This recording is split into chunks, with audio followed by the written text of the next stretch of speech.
The Veganuary organizers claim that millions and millions of people across the world participate in Veganuary every year. So, success?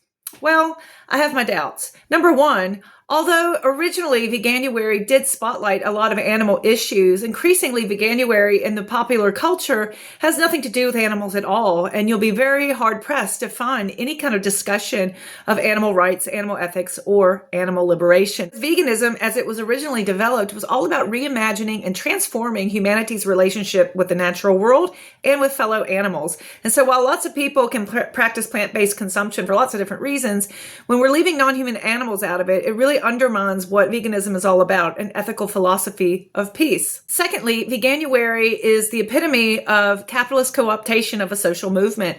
So this idea that we can buy our way to a revolution. Now that creates a very precarious situation where a commodity can be hot today, cold tomorrow. So for instance, while in 2024, 1/4 of all new food products launched in the UK were vegan, here we are in 2026, and we're seeing a serious rollback on all the vegan offerings. And the new things that were being offered are taking us back to the 90s. Subway and their cold processed falafel sub.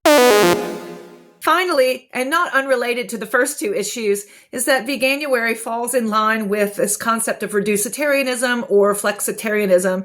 And this is a campaign that is pushed by large professionalized welfare organizations that rely very heavily on conservative funding institutions. So it's all about, what's some compromise stuff that everybody can kind of agree with, doesn't really challenge anything. Oh, we'll just tell people to go vegan for a few days of a year, or Meatless Mondays, or, reduce when you can. And the idea is that you're not actually challenging anyone to make any significant or lasting change. The whole premise of Veganuary was it takes about a month in order to change habits. Hence, it was capitalizing on the enthusiasm a lot of people would have on January 1st, the month of January, to start New Year's resolutions, and also promising that if you can stick with it for just a month, there's a pretty good chance that you can stick with it for life. And so the whole point of Veganuary was actually just to gear up people for a lifetime of veganism.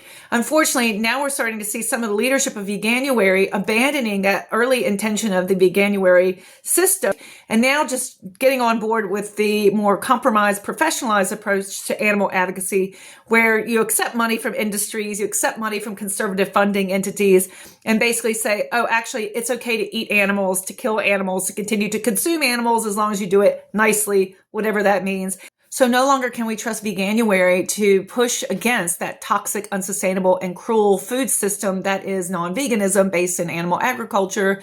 But now we need to be wary of Veganuary as just another tool for the oppressors